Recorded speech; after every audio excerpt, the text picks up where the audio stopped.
Kwa majina naitwa Josephat Kihima, mwalimu mkuu wa shule ya Eshilakwe Primary School. Asubuhi karibu mwendo wa saa 3 na dakika 25 hivi wanafunzi walikuwa wameenda katika break ya kwanza. So tukaona wanafunzi wanakimbia kuelekea upande wa barabara. Kufika kule tukapata gari limeruka kutoka barabara KBB 490 limeingia paka kwa wanafunzi na likagonga wanafunzi karibu 7. Wawili wako stable, yes, lakini si stable sana, lakini 4 wako afadhali.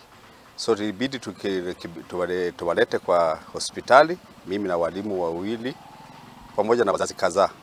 Kwa hivyo ndio hali ilikuwa kwa shule wakati leo. Na walikuwa ndani watu 4. Mmoja ni driver, sijui driver anaitwa nani, alikuwa anaitwa Geoffrey Mbati ama Ombati. Lakini si kuchukua sana details zao kwa sababu nilikuwa na haja kuchukua wanafunzi ni walete hospitali. Ni wanafunzi wa shule ya chekechea wa 6 na 7, wa 7 ndio wa grade ya 4. Naitwa Jacqueline Akwi. Nilikuwa nimesamla nikapata habari ati mtoto ameumia, ametolewa kwa gari amepeleka general. Nisikia tu gari imeingilia kwa shule. Na watoto walikuwa wanacheza ndani, gari kaingilia ndani ya watoto ametolewa wamepeleka general. Kwa majina naitwa Beatrice Atemba Hasani. Tumepata yenyewe gari iko kwa compound ya shule na mtoto mwenyewe amepelekwa general na hatuna fare ya kufika huko. Na tumesikia ameumia na nina huzuni sana. Watoto walikuwa wanafanya nini?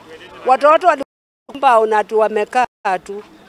Mimi ni mzazi wa hiyo shule. Mtoto wangu ndio ameumia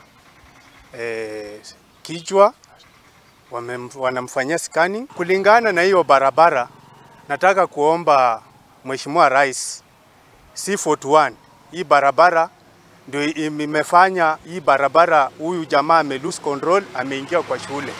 Sababu mashimo ni mingi, na nataka niambie Mheshimiwa, tafadhali sukuma hii barabara ishe. Toigire hariri